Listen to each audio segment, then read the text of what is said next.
Saan ka na naman galing? Diyan lang po sa Tibagan. Langya kang bata ka. Anong oras na? Alas 4 po ng umaga. Loko to ah. Parang tuwang-tuwa ka pa. Halika nga dito. Aray ko po. Tama na po, Itay. Tama na po.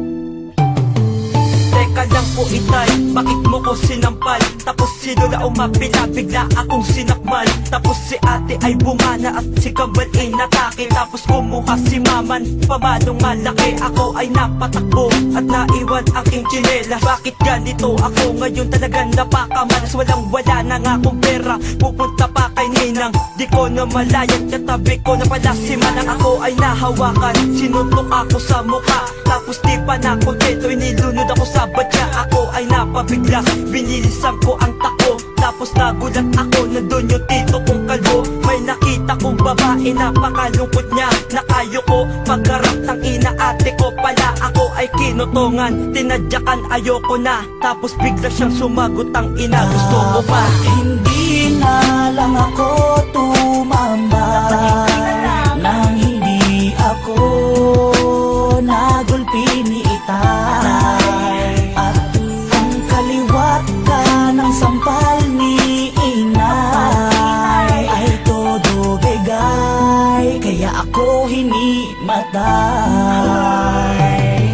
Pag uwi ko sa aming bahay, nakatimbre na kay nanay na umiinom kami habang kami ay nakatambay. Sabay sa aking kama mga suntok ni Itay habang 10 oras ng gabi sumisigaw pa ng aray. Sanay, di ko na lamang ginawa ang mga yon. Sa pag-aaral ko na lamang sana nga itinuon. Nang di nagkaganon tila sumabog ang mayon. Ang intensyon ko lamang sana'y magpasikat ng doon sa tambayan kung saan maraming magandang babae. Pag uwi naman sa bahay si ina biglang atake na may hawak na pamalo na sinlapad ng pampadel. Ang katwiran ko agad galing lang po ko ng pork barrel. Napahasel na sabot pa nga ako ng mga tambay sabay kaway sa akin habang hawak aking waway. At ito ang sasapitin pag tumambay sa gabi, mas pipiliin mo na lamang manahimik sa tabi. Hindi na lang ako tumambay nang hindi ako nagulpi ni Itay. At ang kaliwat ka ng sampal ni Inay ay todo bigay, kaya ako hinimatay. Isang gabi ako'y ginabi mula sa tambayan ng tropa. Di ko na malayan, ako'y tinamaan ng walis, silaki ng nara. Ako'y biglang bigla sa lahat ng aking mga nakita. Tatay ko pala tumatakbo, umarangkada. Ako'y biglang binanatan, binitin pati warik. Ako'y kanyang sinakalan, dila ko'y lumalawit. Nang ako ay nakatakasabay takbo, kumakaripas. Ngunit sa harapan ng nanay ko, ako'y biglang hinampa. Ang maso, saktong-sakto, sapul talaga ako.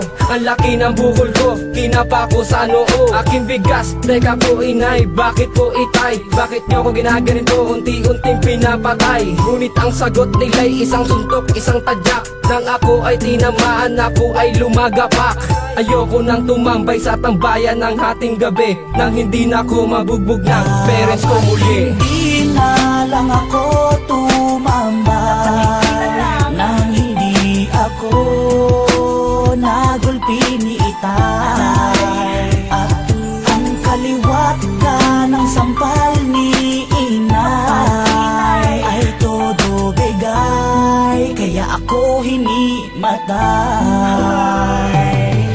Nung nawala na aking tama at ako'y umuwi sa bahay, bigla lang sumambulit sa malambot na tinapay at kinuha ko. At bigla akong umalis at hindi ko na malayan yung pala ay napanis. At ako'y nabadrip at bigla lang ng bugbog. At nakita ko na kapatid at bigla akong kinuyog. Sapak sa muka at tayak sa may likod. Nang hindi ko na makaya, ako'y napaluhod. At pagkatapos nun, ako nagkaroon ng bigot. Ako'y nalulumbay at umuwi ako sa bahay. At nakita ko ni Erbat at saka ni nanay. Bigla akong sinapal, nasa na daw ang tinapay. At sinabi ko, kinuha na ng kapitbahay. Hindi pa rin naniwala at ako'y biglang kinatay. Sa sobrang sakit, daig ko pa ang nabitay. Aray, nabitay, aray. Dapat hindi na lang ako tumambay nang hindi ako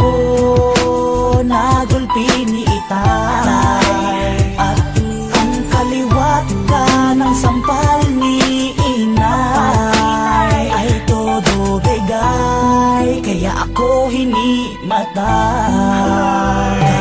Dapat hindi na lang ako tumambay nang hindi ako nagulpi ni Itay. At ang kaliwat ka ng sampal ni Inay ay todo bigay, kaya ako hinimatay. Ano, uulit ka pa ba? Hindi na po. Mabuti naman at nagkakaintindihan tayo. Dahil hindi ako magsasawa na gulpihin ka araw-araw, tandaan mo yan. Opo. Teka tay, may pandesal na ba tayo? Gutom na ako eh.